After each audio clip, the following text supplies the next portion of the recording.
Vous savez, vous connaissez l'émission Les Enfants de la télé? Tous les gens de ma génération, à peu près, on va dire entre 45 et même 70 ans, à peu près, on est des enfants de la télé. On a vécu toutes les grandes émissions, on a tous nos souvenirs, etc. Et après les enfants de la télé, à partir des années à peu près 90, là on récolte, jusqu'à aujourd'hui, on récolte les enfants de Soral et Dieudonné. C'est extraordinaire. Moi, j'appelle ça l'association des putaclics islamo-collabo soraliennes. L'APIX. Vous allez voir que ça va devenir très connu, cette APIX, là. Parce que je vais beaucoup m'en servir. Alors, j'ai tout eu. J'ai tout eu depuis 5 ans. Et notamment, les gens qui, à partir du moment où ils ont écrit sioniste, c'est bon, ils n'ont plus rien à démontrer. Ah, t'es un sioniste. Ok. Si on leur demande, allô, ouais, bonjour, c'est quoi le sionisme? Ils savent pas. Dans leur tête, c'est le satanisme, c'est le nazisme, c'est tuer les enfants, c'est la magie noire, c'est le capitalisme, c'est aussi le judéo-bolchévisme, il y a toujours des juifs quelque part, c'est le mondialisme, je crois que je l'ai déjà dit, je sais plus, et c'est les voleurs de terre, les tueurs d'enfants, c'est les sionistes. C'est aussi des racistes, ils sont nationalistes, mais je le répète, ils sont aussi mondialistes, faut pas. Donc c'est tout ça en fait le sioniste. En fait, les enfants de Soral aujourd'hui, ils ont été lobotomisés. Bien sûr aidés par le système, puisque Soral est une création du système, puisqu'à partir du moment où on cible un rigolo, un bipolaire, un type qui est passé par tous les... Il sait plus quoi trouver, le type. Il a essayé d'être écrivain, acteur, il a essayé dans le cinéma, il était dans les soirées, il fréquentait la jet set et tout. Et bon, comme il a aucun talent, il était un peu bizarre aussi, il a dit, bah, tiens, je vais faire un peu de politique, qu'est-ce que je pourrais faire? Allez, je vais m'attaquer aux francs-maçons. Alors il a commencé par les francs-maçons. Ce qu'il disait d'ailleurs, c'était bien au début. Il parlait de la communauté organisée, il disait, comme je le dis moi, comme beaucoup de gens le disent, que c'est inacceptable qu'il y ait un véritable contre-pouvoir en France, qu'il y a des agents, ou des frères, on va plutôt les appeler les frères, des frères partout, dans la justice, dans la police, dans la politique, dans les tribunaux de commerce, dans les syndicats, partout. L'éducation nationale, ils sont partout. Et ça, il l'avait bien compris, qu'ils étaient partout. Ensuite, il s'est rapproché du RN. Bon, parce qu'il était, bien sûr, il déteste les Arabes. Les gens aujourd'hui, la majorité de ses clients sont des Arabes. Ils croient qu'il les aime parce qu'il leur fait la cour en salissant les Juifs. Ils sont complètement idiots. Mais j'y viendrai après à ça. Donc, il s'est rapproché du RN et tout. Alors, il y avait un petit côté antisémite, mais bon, pas vraiment développé, quoi. Globalement, c'était quand même anti-immigration, anti-arabe, RN, quoi. Ok. Après, il a vu que, bon, non, ils ont pas voulu de lui, donc il dit, bon, qu'est-ce que je vais faire maintenant? Bon, je vais me recentrer sur les Juifs. Il a réfléchi, il a quand même vu le marché, comme Mélenchon, quelque part. Chacun regarde son marché, regarde sa part de marché, où est-ce qu'il peut faire le plus d'oseille. Donc il a dit, je vais me recentrer sur les Juifs. Ok, les Juifs, le sionisme. Il est allé en Iran, vous savez qu'il est comme Dieudonné d'ailleurs. Il est allé en Iran, sur un plateau de télé, il a léché le cul un peu des babouches et des mollahs, pour avoir des financements, certainement, j'en sais rien. En tout cas, Dieudonné, il en a eu, lui, je sais pas.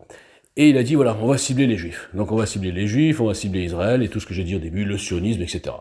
Et on va, comme les gens, les faibles, les fragiles, et surtout qui ont un fond d'antisémitisme, sinon rien ne marche dans ces conneries, eh bien, ils cherchent un coupable.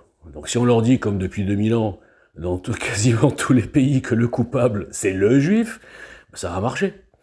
Et peu à peu, il y a eu des générations. Donc là, on va dire qu'il y a 3 générations de cette APIX, de cette APIX, cette association que je viens d'inventer.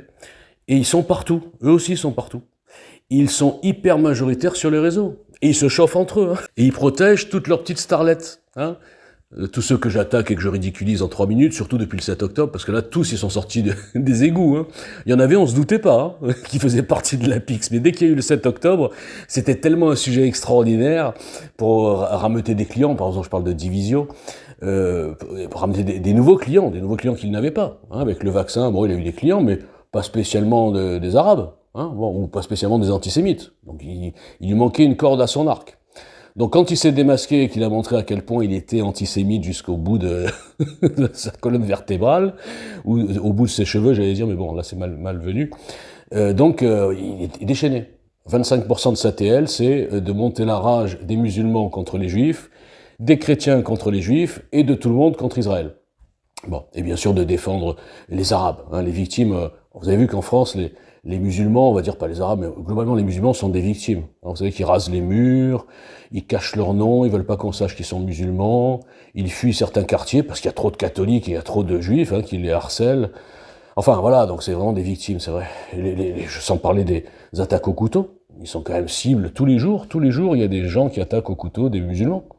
Donc Bellatar avait raison, il a dit il y a quelques années, en France, les musulmans ont peur. Et puis, député Obono qui a embrayé, qui a dit en France, les musulmans, ils ont le même traitement que les juifs en 40. Je vous assure, je pourrais faire des sketchs tellement c'est hallucinant ce que je vois depuis 5 ans, pas que depuis le 7 octobre. Donc revenons sur les enfants de Soral Dieudonné. Donc tous ces gens, ils ont un seul mot à la bouche, sioniste. D'ailleurs aujourd'hui, le juif est complètement déshumanisé. Le juif, aujourd'hui, on l'appelle même plus le juif, parce que sinon on a peur d'être traité d'antisémite. On dit, oui, ouais, le sioniste, les sionistes. Alors, comme ils sont incultes, évidemment, comme ils ne savent pas ce que c'est que le sionisme, en tout cas, ils en ont que des versions frelatées, eh bien, ils pensent, pour se dédouaner un petit peu, que pour pas être qualifié d'antisémite, ah non, mais les sionistes, non, attendez, je confonds pas avec les juifs, je suis pas du tout antisémite, je parle bien des sionistes. Bon, alors les sionistes, je le répète et tout le monde le sait, en tout cas chez les juifs tout le monde le sait, il y a 95% des juifs du monde qui sont sionistes. Sionistes dans le vrai et seul sens du terme, pas celui qu'on vous a mis dans la tête, pauvre abruti avec un S. Donc, quand ils attaquent les sionistes, ils croient qu'ils ont tout dit. Alors ce qui est étonnant, c'est qu'ils font des attaques croisées, contradictoires, mais ils s'en rendent même plus compte.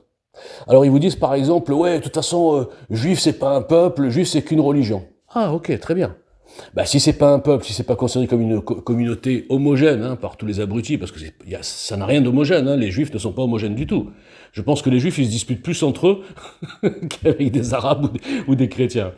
Mais bon, admettons que c'est homogène. D'accord, c'est homogène, puisque dès qu'il y a un problème en Israël, n'importe quel tocard avec un couteau peut venir menacer une femme dans n'importe quelle condition, en le traitant de sale juive, sale sioniste, on va te couper comme à Gaza, etc. Ça veut dire que dans la tête de ce mec-là, le juif, c'est pas qu'une religion. Le juif, c'est une communauté, donc un peuple. Donc les mêmes qui utilisent des arguments contradictoires, complètement inverses, ne se rendent même plus compte, tellement ils sont lobotomisés, enragés, qu'ils sont on les a mis vraiment sur une voie de garage. On leur a désigné des coupables, et ils sont contents, ils sont enragés, ils sont en meute, à 100 contre 1, et ils se sentent puissants, voire résistants. Il y a aussi un truc extraordinaire, c'est que souvent, vous allez sur les réseaux, vous allez rigoler. Ah oui, c'est courageux, t'as pris une position courageuse, tu défends les Palestiniens, tu défends les musulmans, globalement, en schématisant. Ah ouais, c'est vachement courageux. Ouais, c'est courageux comme environ 90% des médias du service public, environ 80% des médias du service pas public privé mais subventionnés par nos impôts, qui sont pourtant tenus par des milliardaires, donc ça fait déjà beaucoup, et donc c'est courageux. Et c'est aussi courageux dans la rue de sortir un drapeau, par exemple, palestinien, c'est courageux. Parce que tout de suite, il y a plein de juifs qui viennent les insulter, les menacer, égorgement, etc. C'est courageux. C'est courageux, bien sûr, de prendre la position de 12 millions de binationaux français musulmans, plus, je sais pas, je dis au hasard, 10 millions d'antisémites chroniques, qui sont bien sûr les fameux enfants de Soral Dieudonné. C'est vachement courageux. De se mettre contre une communauté puissante qui menace et tout de 400 000 personnes, en comptant les femmes, les enfants et les bébés. C'est vachement courageux, les gars. Vous êtes vraiment... Je pense que les Allemands, pendant la nuit de cristal, ils ont pensé qu'ils étaient courageux aussi. Vous savez, quand ils attaquaient toutes les boutiques juives, ils ont tué, je crois, 200 personnes, il me semble, de mémoire, ou entre 150 et 200, ils les ont lynchés. Quand ils ont brûlé les synagogues, ils ont fermé tous les commerces, ils écrivaient partout interdit aux juifs et aux chiens, tout ça. Ils étaient courageux. En fait, vous avez le même courage que les Allemands de 40. Et ceux qui ont applaudi le pogrom, ou qui l'ont nié alors qu'il y avait des images, vous êtes encore pire, et ça je le répète, que la population allemande de 40. Parce que si les Allemands, le monsieur Müller, 70 ans ou 65 ans, chez lui, il avait Internet, et il avait vu la Shoah par balle par les Einsatzgruppen, là, et les SS, etc., je crois pas qu'il aurait fêté ça. Je crois pas qu'il aurait dit « Ah, qu'est-ce qu'ils sont forts nos soldats !» Je crois que même en tant qu'Allemand, il aurait craché dessus. Il aurait eu honte. C'est d'ailleurs pour ça que les Allemands cachaient à leur propre population ce qu'ils faisaient aux Juifs. Et pas qu'aux Juifs d'ailleurs, à tout le monde, au sens large. Mais surtout aux Juifs quand même. Donc, vous êtes donc très courageux. Mais le problème, c'est que vous êtes complètement débile parce que je vois les musulmans, je l'ai déjà dit, je leur veux même pas. Ils sont élevés là-dedans, le juif c'est le Satan, etc. Il faut aller le tuer derrière la pierre. On nous a volé notre terre, alors que c'est même pas la leur. On leur a falsifié leur histoire, ils s'en rendent même pas compte. Ils construisent une mosquée sur les ruines d'un temple juif. Et il dit, ah ouais, ici c'est chez nous. Ouais, connard, t'as construit une mosquée sur un truc. À mon avis, chronologiquement, si tu veux, t'es pas tellement chez toi, quoi. Tu vois, c'est comme quand tu vas détruire la basilique Saint-Denis, tu vas construire une mosquée, tu diras aux Français, ici c'est chez nous, et les Français te diront, ah, bien sûr, non, bien sûr, monsieur le musulman, on va rien vous dire, hein, on a trop peur, parce qu'on est lâche. C'est un peu ça qui va se passer. Et quand ils verront ça, les Français, avec le recul, ce sera trop tard, hein, avec le recul, ils diront, ah ben finalement, les Israéliens, on les a massacrés, mais on comprend mieux pourquoi. Mais ça sera trop tard, bande d'abrutis. Parce que vous avez écouté les gens payés par, notamment par les frères musulmans aussi. Parce qu'il n'y a pas que, il y a pas que Soral et Dieudonné, hein. Il y a aussi beaucoup d'influenceurs musulmans, hein, binationaux, qui sont même pas nés en France et qui viennent apprendre la France aux Français. Hein. Et les Français sont tellement naïfs, hein, je parle de ces Français-là, tellement aveuglés par leur antisémitisme, qui est le produit d'appel. Alors je fais une petite parenthèse, il faut que vous compreniez le système. Ce que ces gens-là ont très bien compris, les gens de l'APIX.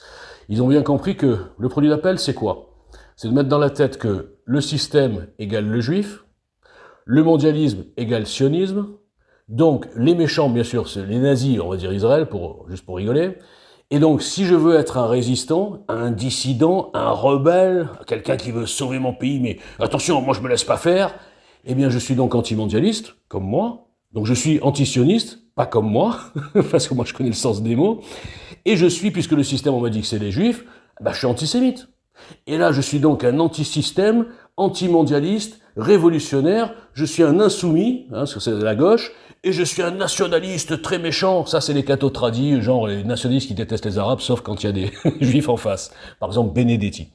Donc, il y a des spécimens de tous ordres. Le juif est rassembleur, j'en ai fait des tonnes, j'ai fait des articles dans tous les sens. Le juif est, je dirais plutôt, l'antisémitisme est hyper rassembleur.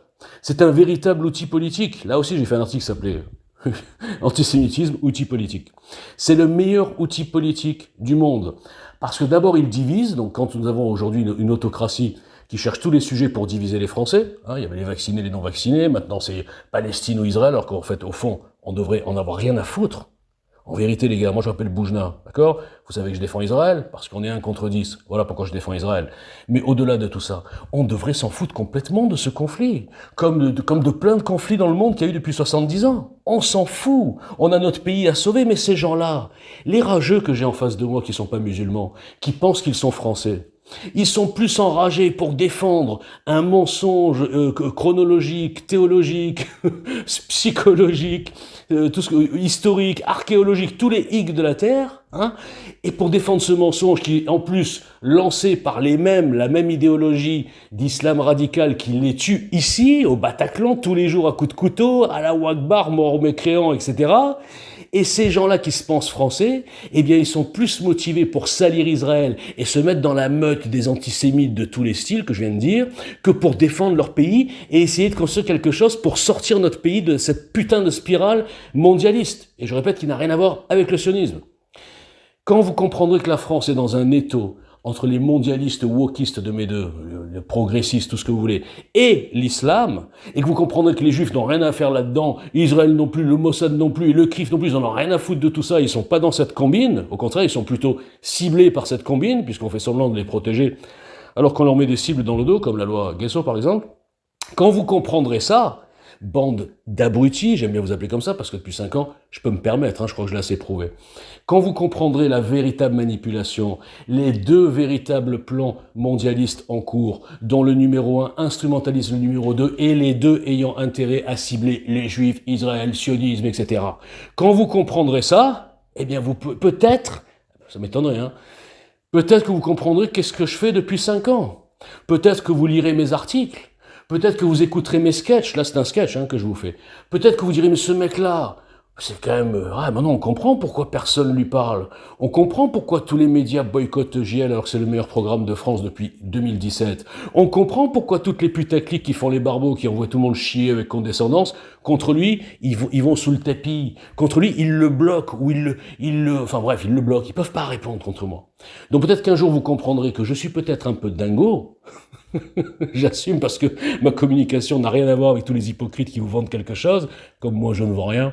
Je suis détendu, je suis naturel. Et vous direz, eh bien, dis donc, ce mec, pendant 5 ans, il nous a mis des preuves sur la table, on voulait pas regarder parce qu'on le connaît pas, on l'a pas vu à la télé, et maintenant on comprend. Alors ça, je dis, à mon avis, ça se passera quand je serai mort. Hein. Bon. Mais c'est pas grave. je laisserai à mes petits-enfants tout ce qu'il faut pour sauver la France. Et ils le feront à ma place. Mais franchement, les gars, et là je m'adresse à tous les membres de l'APIX, vous êtes pitoyables. Vous n'avez pas un brin d'éducation, parce que c'est souvent des insultes vulgaires et tout, ils sont très énervés les mecs. Vous n'avez pas un brin de culture, la vraie histoire, pas ce qu'on vous dit chez Soral et compagnie. Vous n'avez pas un brin d'analyse, idéologique, les concepts. Vous maîtrisez pas les concepts, les gars. C'est ça votre problème. Et comme vous maîtrisez pas les concepts, on peut vous faire avaler n'importe quoi. Les mecs vous racontent des trucs, c'est complètement contradictoire, vous avalez tout, parce qu'à la fin, ça tombe sur le juif. Vous kiffez le juif à la fin. Donc bon, écoutez, en tant que demi-juif, je suis content de vous faire du bien, de vous faire plaisir, et même de vous faire rire, mais pour la France, c'est assez pitoyable. Ça fait partie des choses qui divisent, et des choses qui sont organisées pour que justement le peuple ne puisse pas se regrouper. Et moi, je l'ai vécu, à mon tout petit niveau, un truc qu'on avait fait avec c'est un foilier, hein, mais bon, moi je savais pas à l'époque, avec Chalençon. Quand les mecs ont commencé à lancer la rumeur que finalement j'étais du Mossad, j'étais de je sais pas quoi là, j'étais une pute sioniste infiltrée dans la Maison France, bande d'abrutis, je suis né en France et je vous emmerde tous et je suis plus français que vous tous réunis en vérité. Parce que moi j'ai l'arrogance française, hein. Moi, j'ai une grande gueule comme les Français, hein. Je suis chauvin comme un vrai Français, pas comme vous qui êtes des soumis. Et donc, c'est à partir de là que tout le monde va sauter à la gorge. Hein. Et c'est marrant, c'est pareil pour JL Citoyen. C'est le jour où mon nom est sorti, Boujna, hop, tout le monde va sauter à la gorge. Donc, bande d'abrutis, parce que je m'appelle Boujna, que ceux qui se reconnaissent, hein, les autres, bien sûr. Donc, bande d'abrutis, je redis, parce que je m'appelle Boujna, je suis devenu, moi, un soi-disant espion de je sais pas quoi. Vous êtes tous devenus dingos, les gars. Vous êtes tous devenus dingos. C'est un véritable problème. Et bon, le système, il s'éclate, hein. Il s'éclate et moi je m'éclate plus maintenant. J'ai rigolé au début, après j'étais énervé, après j'ai re-rigolé, et là je sais plus quoi faire. Allez, bonne nuit.